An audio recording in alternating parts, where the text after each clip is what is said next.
Hello everyone, today we're going to look at the time Matthew Sadler decided to play a6 and h6 on his first two moves against a 2400 player named Chiel van Oosterom. This game was played in 2010. Matthew Sadler was rated about 2600 then. Let's get into it. So white decides to play e4 and Sadler here crazily plays a6.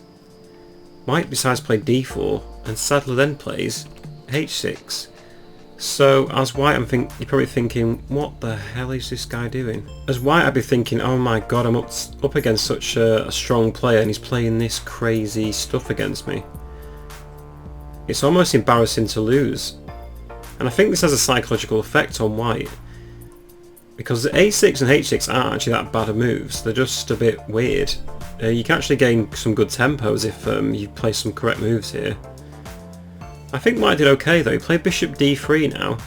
I feel like f4 or c4 may have been stronger due to just dominating the centre. But he played bishop d3, which is an equally fine move. But here Sadler plays c5, so straight away what Sadler's done is attacks a d4 square. And I think white should now play d5 though and punish black. So black's probably forced to play d6, and I think white should just take advantage of his move like f4. And black's probably forced to play a move like e6. But then I think white should just maintain control with c4. So white's got the four pawns here in the centre, and it feels like black's wasted a move. If he takes d5, just c takes d5, and that bishop on f8's got a decision to make. g6 is probably correct, but then maybe just knight f3, bishop g7, a4, and it's got to be said that white's doing probably a lot better here. h6 looks like a very odd move now, and b5 can no longer be played, so white's got a comfortable game and I think he should have gone for this sort of system. Instead though, white actually took on c5, which is still fair enough.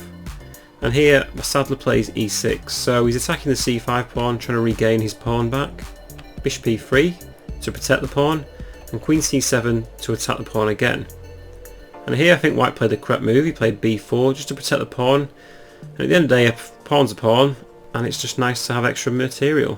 Knight c6 so from Sadler to attack b4, but c3 comes just to protect it.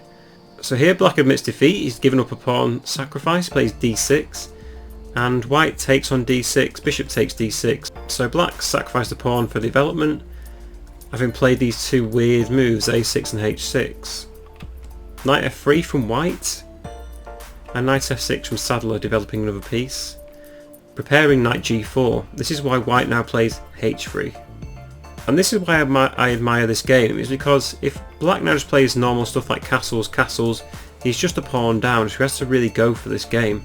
Sadler now plays g5, preparing g4. And here I think white went wrong. I think he should have played a4 now. And if g4, just play knight fd2. That's a very important move. Just move the knight away and not let this knight on f6 come into this position. If bishop f4, just bishop takes f4, queen takes, h takes g4, knight takes, and play queen e2. Everything's safe and white's just a few pawns up. If h5, just drop your bishop back to c2 and king e7 and play knight c4. White's got a fine game now, and I think he should have opted for this. He said he played a3, and I think that's a bit of a weird move. I'm not sure entirely what it does. This just allows Sadler now to play g4, so he's attacking the knight. And white's got to be a bit careful here. There were several moves that white could have played. If h takes g4, knight takes g4, the bishop's under threat. White can now play a clever move like bishop g5 because black can't take that bishop. But then just bishop d7 and black's into a relatively even game now. Knight fd2 was noted as the best try, again just dropping this knight back and threatening g4 now. Bishop d7 was considered the best move by Stockfish, and this variation occurs with knight c4, knight e5 and bishop b6 thrown in. It attacks the queen, so queen c6, and just drop the bishop back to d4. Here black can now take on d3 with check, and after the queen takes d3 just play e5. And we're getting to this variation, bishop takes e5 and everything gets taken off. Bishop takes, knight takes, queen takes on e4, queen takes on e4, the knight recaptures, we capture on d7, the king takes, and after h takes g4, white has a really comfortable game. he's actually would be 2 pawns up and should have no problems converting this game. So maybe knight fd2 here was a good move to play. He should have probably gone for this. Instead he played knight d4, still a decent move. And knight e5 now, attacking the bishop on d3. White drops the bishop back to e2, but this allows knight takes e4, so black's now regained his lost pawn, and the game looks pretty even now. However, now white can actually recapture a pawn back. He plays h takes g4, so white now recaptures an extra pawn. Sadler plays bishop d7, developing his last piece and opting to castle queenside. Queen c2 here was an option that white could have gone for instead of what he played. After queen c2 the knight's under threat, so knight f6 has to be played to move it back, and white can play g5. If knight d5, take on h6, castles queenside and knight d2. This is fairly even, but you have to say you probably prefer white here due to the fact there's a pawn on h6 and white's just an extra pawn up, so I think white should have just gone for some simplification here and played simple moves. In this position I feel like he went a bit too complicated. He played g5 now, which it looks reasonable enough because it's attacking h6, so don't get me wrong, it's a very logical move. But Sadler now just castles queenside. He's not too worried about losing all these pawns. This reminds me a bit of Alpha Zero and Leela Chess Zero's play, just ignoring the pawns because he knows that he's got such a strong position. So after g takes h6 from white, Sadler now plays bishop to c6. What this does is gets this bishop on a great diagonal and also gets this rook on a more open file. So white takes on c6 and queen takes c6. So now this rook is raking down this d file and white gets really worried about it. He plays queen to b3, moving it away. Bishop d4 was actually considered a better move. If bishop c7 now, white blocks a d file again with knight d2, and black's forced to take. Knight takes d2, queen takes d2. After queen takes g2, just castle queenside.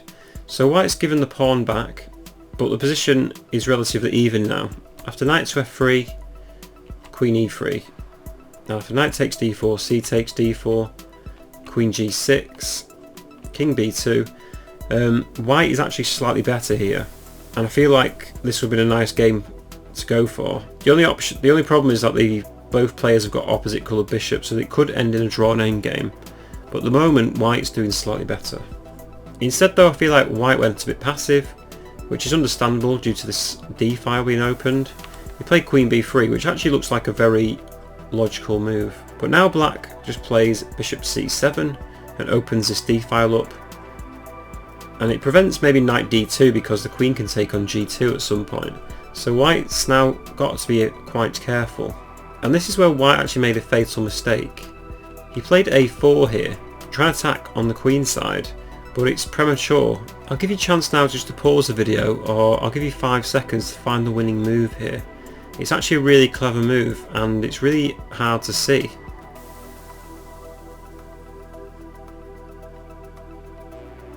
So here Sadler actually plays knight to g3. So what does this move do? Well, the queen can now take on g2, the knight's attacking the rook, the knight's attacking the bishop. At some point the knight's threatening to come into d3 and all of black's pieces have just come into play. White's queen's quite offside, this rook's not doing anything, and this knight and another rook are pretty useless in protecting this king. So amazingly, after this move, black's pieces all come into play. And let's just go through a few moves first. So the rook's attacked. Let's pretend white doesn't want to take that knight at the moment.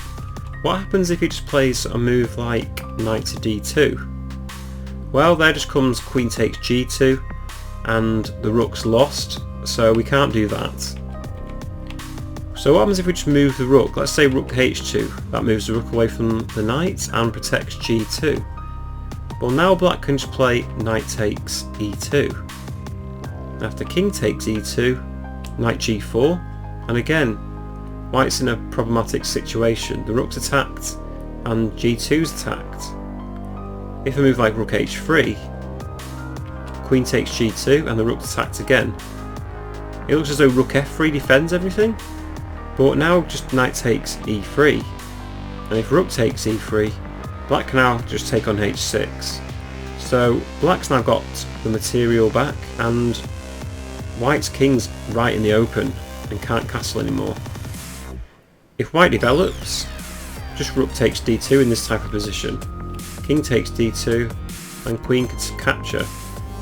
If the rook blocks, the bishop can now come in, and if the king moves up, just rook h3, king c4, queen takes e2, and it's game over for white. And this is all forced. So after knight g3, the only other option really is to take on g3, which is what happened in the game.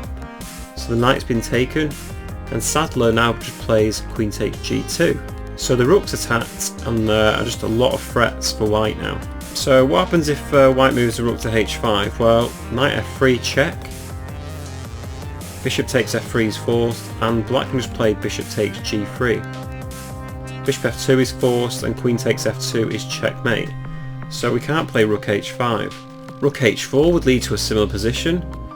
So rook f1 is forced, is what happened in the game.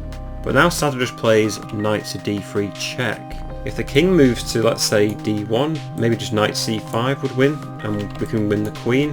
So in this position, bishop takes d3 is forced, and black now just plays rook takes d3. And here white resigns. This is because the bishop on e3 is attacked, and the g3 pawn is under threat, and it seems like game over for white. If bishop f4, Sadler could play queen to e4 check, and if king f2, bishop b6 check, bishop e3 is the only move, and after bishop takes e3, a move like king e2 just leads the bishop to b6 checkmate. If white now plays, say, bishop to f2 to move the bishop away again, queen e4 can be played, bishop e3, and just queen takes e3 is checkmate. So in this position, white's pretty much busted. The bishop has to move away, or black's going to gain a free piece, and it looks as though the options are just not there for white.